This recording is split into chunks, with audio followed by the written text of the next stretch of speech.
दोस्तों नमस्कार। तो चलिए आज एक और नए वीडियो में आपका स्वागत है। आज हम आपको बताएंगे कि आपको जो हम पिछले वीडियो में बताए थे कि बिहार में हवलदार नाम करके एक फॉर्म आया है, वैकेंसी आया है। तो उसका फॉर्म अप्लाई यानी फॉर्म फिलअप जो है 1 मई से शुरुआत होने वाला है। तो आपको हम इस पिछले वीडियो में इन्फॉर्मेशन दिए हैं कि नोटिस आया है, तो उसका 1 मई से फॉर्म भरना चालू हो जाएगा। तो आज 1 मई है और आज हम आपको बताएंगे कि आप हवलदार पोस्ट पे जो बिहार में बहाली आई है, आप इस फॉर्म को कैसे फिलअप कर सकते हैं। हम आपको शुरुआत से लेकर लास्ट प्रिंट आउट तक, पेमेंट तक बताएंगे। ठीक है, तो आप इस वीडियो में पूरा बने रहिएगा, पूरा देखिएगा, तो आप हमारे वीडियो से अपने फॉर्म को फिलअप कर पाएंगे। और हमारा वीडियो अगर आपको अच्छा लगे तो एक लाइक ज़रूर कीजिएगा और इस तरह की जानकारी जानने के लिए आप हमारे चैनल को सब्सक्राइब जरूर कीजिएगा। चलिए हम अपने स्क्रीन पे चलते हैं और आपको हम बताते हैं कि आप इस फॉर्म को फिलअप कैसे करें। दोस्तों हम अपने स्क्रीन पे आ गए हैं और स्क्रीन पे आकर सबसे पहले आपको क्या करना है, गूगल या क्रोम ओपन करना है, जिस तरह से हम अगले वीडियो में करते आए। ठीक है, तो चलिए सबसे पहले हम गूगल ओपन कर लेते हैं। गूगल ओपन करने के बाद आपको यहाँ से क्या सर्च करना है, सरकारी रिजल्ट। ठीक है, सरकारी रिजल्ट, इस तरह से आप लिख कर सर्च कीजिएगा तो आपके सामने जो पहला साइट आएगा आप इस पर क्लिक कीजिएगा। ठीक है, इस पर क्लिक करने के बाद आपके सामने एक नया इंटरफेस आएगा। तो इस तरह से आप इस पर क्लिक करने के बाद यहाँ से देखिए आपको बताएगा लेटेस्ट जॉब सब।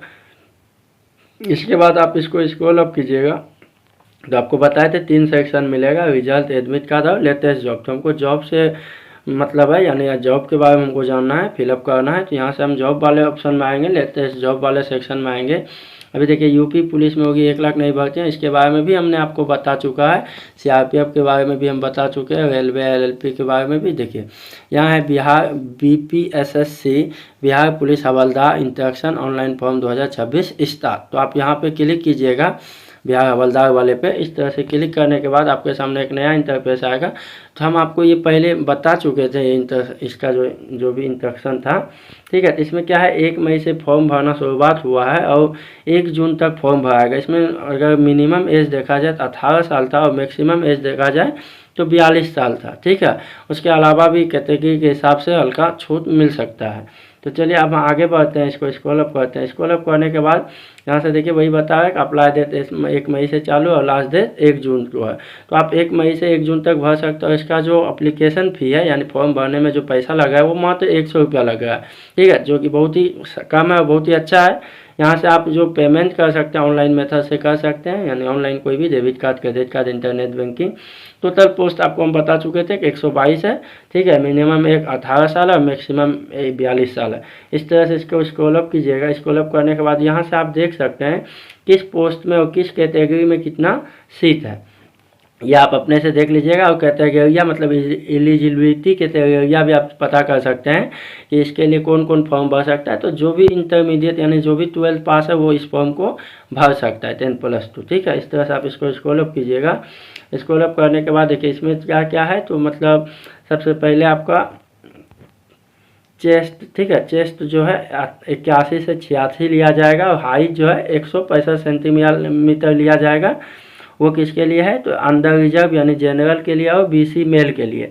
इसका वजन से कोई लेना देना नहीं है। ईबीसी के लिए 81 से 86 सेंटीमीटर चेस्ट है और हाइट 107 सेंटीमीटर। एससी मेल के लिए 79 से 84 सेंटीमीटर चेस्ट है और 107 सेंटीमीटर हाइट है। ऑल कैटेगरी फीमेल जो है, ऑल कैटेगरी फीमेल चेस्ट नहीं लिया जाएगा फीमेल का और नहीं लिया जाता है। हाइट 155 लिया जाएगा और वेट जो है 48 kg होना चाहिए फीमेल का।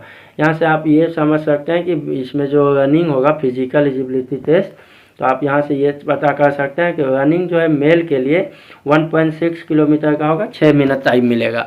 और फीमेल के लिए जो होगा 1.1 किलोमीटर होगा 5 मिनट में। ठीक है, तो 1 किलोमीटर दौड़ना है लड़कियों को या फीमेल को 5 मिनट में, लड़कों को 1600 मीटर दौड़ना है 6 मिनट में। और इसमें हाई जंप भी होगा। तो मेल के लिए हाई जंप 4 फीट है और जबकि फीमेल के लिए 3 फीट है। उसके अलावा गोला फेंक भी होता है। मेल के लिए गोला फेंक 16 पाउंड का गोला 16 फीट फेंकना है। ठीक है, मेल के लिए। और जबकि फीमेल के लिए 12 पाउंड का गोला 12 फीट फेंकना है। इसमें सबसे पहले क्या होगा, तो रिटेन एग्जामिनेशन होगा, यानी पहले आपका एग्जाम होगा, फिर पीईटी या पीएसटी होगा यानी फिजिकल होगा। उसके बाद आपका मेरिट लिस्ट लगेगा, जिसका नाम आएगा मेरिट लिस्ट में उसका जॉब हो जाएगा। इस तरह से आप इसको स्क्रॉल अप कीजिएगा तो यहाँ से देखिए अप्लाई ऑनलाइन, यहाँ क्लिक है, आप इस पर क्लिक कीजिए। इस पर क्लिक करने के बाद आपके सामने कुछ इस प्रकार का इंटरफेस आएगा। यहाँ से रजिस्ट्रेशन, ठीक है, रजिस्ट्रेशन एंड पेमेंट। तो यहाँ से आप हम क्या करते हैं, रजिस्ट्रेशन वाले ऑप्शन पर क्लिक करते हैं। चलिए रजिस्ट्रेशन वाले ऑप्शन पर क्लिक करते हैं, ये वाला, ठीक है। रजिस्ट्रेशन फर्स्ट स्टेप था, इस पर क्लिक किए। यहाँ से आप हिंदी इंग्लिश जो करना चाहते हैं इंस्ट्रक्शन को पढ़ सकते हैं। उसके अलावा आप इसको स्क्रॉल अप कीजिएगा। स्क्रॉल अप करने से बाद यहाँ से आप देख सकते हैं एज के बारे में बताया, जो अभी हमने आपको बताया, ये सब वही सब चीज़ें, ठीक। यहाँ से आप इसको स्क्रॉल अप कीजिएगा। स्क्रॉल अप करने के बाद यहाँ से चेक बॉक्स को फिलअप करने के बाद proceed to registration and payment, आप इस पर क्लिक कीजिए। इस पर क्लिक करने के बाद एप्लीकेशन डिटेल आएगा। यहाँ से आपको फर्स्ट नेम देना है, आपका जो भी नाम हो आप यहाँ से भर लीजिएगा, ठीक है। फर्स्ट नेम देने के बाद आपको मिडिल नेम चुनना है। आपका मिडिल नेम है तो आप चुनिएगा, नहीं है तो नहीं चुनिएगा, ठीक है। इस तरह से देखिए हमारे पास जैसे मेरा नाम हरिओम शाह था तो हम फर्स्ट में हरिओम चुन लिए, लास्ट में शाह चुन लिए। अगर किसी का नाम हरिओम कुमार शाह है तो फर्स्ट नेम हरिओम हो जाएगा, मिडिल नेम कुमार हो जाएगा, लास्ट नेम शाह हो जाएगा। फिर कहता है एप्लीकेशन नेशनलिटी, आप अपना नेशनलिटी तो इंडियन चुनिएगा, आप इंडिया के हैं। फिर अपना मोबाइल नंबर दीजिएगा, ठीक है। इस तरह से आप अपना मोबाइल नंबर दर्ज कीजिएगा। मोबाइल नंबर दर्ज करने के बाद आगे कहता है इंटर एप्लीकेशन ईमेल एड्रेस, यानी आप अपना ईमेल दीजिए, ठीक है। तो आप अपना यहाँ से ईमेल कहिए या जीमेल कहिए, दोनों बात एक ही है, ठीक है। इस तरह से अपना जीमेल दे दीजिएगा। जीमेल देने के बाद आप स्क्रॉल अप कीजिएगा। कहता है are you a domicile of Bihar state, क्या आप बिहार के निवासी हैं तो यस कीजिए, नहीं है तो नो वाले ऑप्शन पर क्लिक कीजिए। तो हम बिहार के निवासी हैं तो यस किए। फिर कहता है सेलेक्ट एप्लीकेशन कैटेगरी, आप एप्लीकेशन कैटेगरी जनरल से हैं, EWS से हैं, EBC से हैं या BC से हैं, SC से हैं, SC से हैं। तो हम किससे हैं, EBC से, हम तो EBC सेलेक्ट कर लिए। फिर यहाँ पे बोल रहा है सेलेक्ट एप्लीकेशन जेंडर, आप अपना जेंडर चुनिए, मेल है या फीमेल है। उसके बाद आप अपना date of birth, select application date of birth, पहले आपको डेट चुनना है, उसके बाद मंथ चुनना है, आपका जो महीना है, फिर ईयर चुनना है। तो आपका जिस साल में जन्म हुआ है आप वो चुन लीजिएगा। इस तरह से देखिए हम अपना डेट ऑफ बर्थ चुन लिए। यहाँ से आप आगे बता रहा है are you an employ of Bihar government, क्या आप बिहार गवर्नमेंट के एम्प्लॉय हैं, अगर हैं तो यस कीजिए, नहीं है तो नो वाले ऑप्शन पर क्लिक कीजिए। फिर कहता है are you an ex serviceman, क्या आप पहले कभी सर्विस किए हैं या सर्विसमैन है तो यस कीजिए, नहीं तो नो वाले ऑप्शन पर क्लिक कीजिए। यहाँ से आप प्रोसीड वाले ऑप्शन पर क्लिक कीजिए। प्रोसीड वाले ऑप्शन पर क्लिक कीजिएगा तो आपके सामने देखिए जो जो आपने फिलअप किया वो सब आपको यहाँ दिखाएगा। उसके बाद इसको स्क्रॉल अप करने के बाद यहाँ चेक बॉक्स आएगा, चेक बॉक्स को फिलअप कीजिए। उसके बाद आपके सामने कैप्चा आएगा, कैप्चा को फिलअप करने के बाद मेक पेमेंट करना, ठीक है। यहाँ से देखिए UPI QR आएगा, आप इस पर क्लिक करने के बाद पे नाउ वाले ऑप्शन पर क्लिक कीजिएगा। पे नाउ वाले ऑप्शन पर जब आप क्लिक कीजिएगा तो आपके सामने देखिए QR कोड आ जाएगा। थोड़ा सा आप वेट कीजिएगा। तो वेट करने के बाद आपके सामने यहाँ देखिए एक ऑप्शन दिखेगा, ठीक है। कहता है टाइम लेफ्ट इतना इतना, यानी इतना टाइम है आपके पास अभी इस पेमेंट करने के लिए। तो आप यहाँ से जब इसको स्क्रॉल अप कीजिएगा, ठीक है, यहाँ देखिए पे बाय एन UPI है, तो आप इस पर क्लिक कीजिए। इस पर क्लिक करने के बाद आप अपने UPI पे आ जाएगा। जब आप यहाँ से देखिए बताया ना BPSC पुलिस इक्विपमेंट, ठीक है, यहाँ से जब हम इसको फिंगरप्रिंट देंगे तो हमारा 100 रुपया कट जाएगा, यानी आपका पेमेंट हो जाएगा। तो चलिए यहाँ से हम इसको सेलेक्ट कर लेते हैं। यहाँ से देखिए हम यहाँ से पेमेंट कर देते हैं। इस तरह से हम यहाँ से देखिए यहाँ से हम पेमेंट कर दिए। पेमेंट करने के बाद ये हमारा पेमेंट सक्सेसफुली हो गया। थोड़ा देर बाद देखिएगा आपको अगले पेज पे भी डायरेक्ट करेगा। यहाँ से चलिए इसको हम डेस्कटॉप साइज पे कर लेते हैं, ठीक है दोस्तों। देखिए इस तरह से ये हमारा पेमेंट सक्सेसफुली हो गया। यहाँ से अब हमको अगले पेज पे भी डायरेक्ट करेगा। तो अगले पेज पे जब डायरेक्ट करेगा तो देखिए इस तरह से हमारा बोलता है क्या योर रजिस्ट्रेशन आई थी इतना इतना, यानी मेरा रजिस्ट्रेशन हो गया। कहता है यू हैव सक्सेसफुली, मैसेज भी आएगा आपके मोबाइल पे, fill in the registration form and payment has been receive, यानी पेमेंट रिसीव हो गया। यहाँ एक ऑप्शन मिलेगा आपको proceed to fill application form, तो आप इस पर क्लिक कीजिएगा। इस पर क्लिक करने के बाद ओके वाले ऑप्शन पर क्लिक कीजिएगा। तो आपके सामने फॉर्म खुल कर आएगा। यहाँ से आपको सेलेक्ट करना है। इस तरह से आप इसको स्क्रॉल अप कीजिएगा। स्क्रॉल अप करने के बाद यहाँ एक चेक बॉक्स आएगा डिक्लेरेशन, आप इसको फिलअप करके proceed to fill application form वाले ऑप्शन पर क्लिक कीजिएगा। इस तरह से यहाँ से आपको पोस्ट सेलेक्ट करना है, ठीक है, हवलदार इंस्ट्रक्टर, ठीक है। इस तरह से यहाँ से आप अपना फादर नेम डालिएगा, जो भी आपका फादर नेम हो, ठीक है। इस तरह से फादर नेम डालने के बाद यहाँ कहता है आप अपना मैरिड स्टेटस बताइए। तो अनमैरिड है, अगर शादीशुदा है तो मैरिड कीजिए, नहीं है तो अनमैरिड वाले ऑप्शन पर क्लिक कीजिए। इस तरह से आप जब ऊपर जाइएगा तो आइडेंटिटी कार्ड टाइप बताइए, यानी आप अपना पहचान पत्र, तो आप आधार कार्ड दीजिए। ज़्यादातर के पास अभी आधार कार्ड तो सबके पास है, तो आप अपना आधार कार्ड सेलेक्ट कीजिए। फिर कहता है कार्ड नंबर, तो आप अपना यहाँ से आधार नंबर चूज कीजिए, ठीक है, यानी फिलअप कीजिए। आप यहाँ से अपना आधार नंबर फिलअप कीजिए। आधार नंबर फिलअप करने के बाद कहता है आइडेंटिफिकेशन मार्क, यानी आपका कोई कटा चटा मार्क तो आप ये बता सकते हैं। तो हम बता देते हैं कट ऑफ द,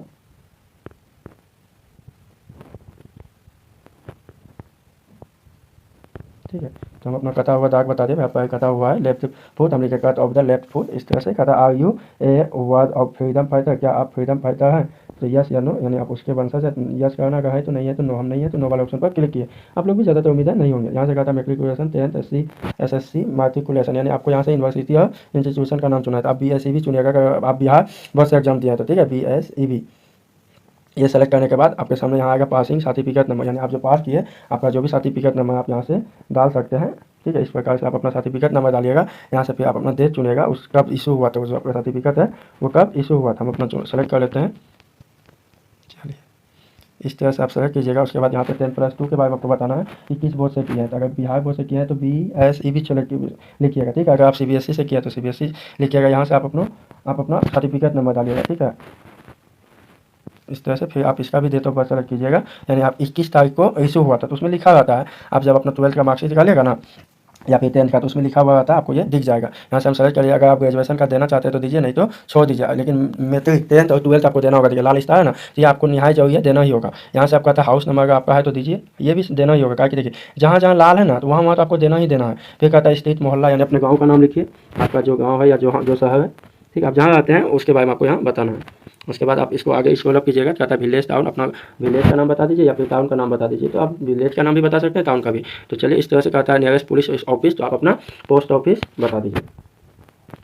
यहाँ से हम पोस्ट ऑफिस सेलेक्ट कर लिए। उसके बाद आप अपना स्टेट बताइए, बिहार या, ठीक है, तो हम बिहार से, बिहार फिर अपना जिला बताइए, बिहार में कौन से जिला से हैं। इस तरह से देखिए हम यहाँ से जिला सेलेक्ट कर लिए, ठीक है। जिला सेलेक्ट करने के बाद अपना पिन कोड डालिएगा, ठीक है, यानी आपको अपना इन्फॉर्मेशन देना है, समझे। इस तरह से यहाँ कहता है क्या दोनों एड्रेस सेम है, तो आप यस वाले पर क्लिक कीजिए, इधर भी वही एड्रेस फिलअप हो जाएगा। अगर नहीं है तो अलग अलग है तो आप नो वाले ऑप्शन पर क्लिक करके आप इसको भी भर सकते हैं। कहता है have you ever been debarred by UPSC SSC, यानी आपको कभी उस एग्जाम से government board form appearing in any exam, क्या आप उसमें बैठे हैं? अगर आप इस सब एग्जाम में कभी एग्जाम देने बैठे हैं तो यस कीजिए, नहीं बैठे हैं तो नो वाले ऑप्शन पर क्लिक कीजिए। कहता है criminal processing detail if any, क्या आपके प्रति कोई क्रिमिनल डिटेल है? कहता है वाट वेदर एनी FIR और क्रिमिनल केस, यानी आपके पास कोई क्रिमिनल केस या कोई केस है तो आप यस कीजिए, नहीं है तो नो वाला ऑप्शन पर क्लिक कीजिए। कहता है वेदर एनी क्रिमिनल कंप्लेन, अगर कंप्लेन भी दर्ज हुआ है थाना में या फिर FIR, तो आप यहाँ से भी इस पर यस और नो में जवाब दे सकते हैं, तो आप नो सेलेक्ट कीजिएगा, ठीक है। फिर कहता है have you ever been arrested in any criminal, क्या आप कभी अरेस्ट किए गए पुलिस द्वारा? तो यस और नो में आप जवाब दे सकते हैं। किए गए तो यस कीजिएगा, नहीं तो नो वाले ऑप्शन पर क्लिक कीजिएगा। फिर कहता है have you ever been tried convicted और acquitted by the a court, क्या आप कभी कोर्ट गए हैं लॉ क्रिमिनल, मतलब आप इसके मामले में कभी कोर्ट, तो यहाँ पे आपको सब में नो सेलेक्ट करना है, ठीक है। अपना सब फिलअप कर लिए। फिलअप करने के बाद यहाँ से हम फ़ोटो अपलोड करेंगे। फ़ोटो अपलोड करने के लिए, ठीक है, अपने चूज़ फाइल को सेलेक्ट करेंगे। चूज़ फाइल को सेलेक्ट करने के बाद देखिए हमने फ़ोटो बना रखा है। इस फ़ोटो को यहाँ से सेलेक्ट करेंगे, फिर इंग्लिश सिग्नेचर पहले चूज़ फाइल पर सेलेक्ट करेंगे, फिर यहाँ से हम इंग्लिश फाइल अपलोड करेंगे। इंग्लिश फाइल अपलोड करने के बाद फिर हिंदी फाइल अपलोड करेंगे, ठीक है। ये देखिए इस तरह से, चलिए इस तरह से हम अपलोड कर लेते हैं। यहाँ से अब हम क्या करते हैं, प्रोसीड वाला ऑप्शन पर क्लिक करते हैं। इस तरह से यहाँ होता है अपडेट, तो इस पर हम अपडेट मार लेते हैं यहाँ से, ठीक है। अपडेट करना है तो अपडेट कर लीजिए, नहीं तो कैंसिल वाले ऑप्शन पर क्लिक करके, ठीक है, प्रोसीड हो गया। इसके बाद यहाँ से आप क्या कीजिए, इस चेक बॉक्स को टिकअप कीजिए, ठीक है। इस तरह से देखिए आप अपना चेक कर लीजिए। चेक करने के बाद जो भी आप भरे उसको चेक कर लीजिए। चेक करने के बाद इस तरह से आप इसको चेक कर लीजिए। फिर इस चेक बॉक्स को आप फिलअप कीजिए। कहता है डिक्लेरेशन बाय द कैंडिडेट, यानी आपके लिए, आप इसको पढ़ के यहाँ से आप अपना कैप्चा फिलअप कीजिए, UUZ, ठीक है।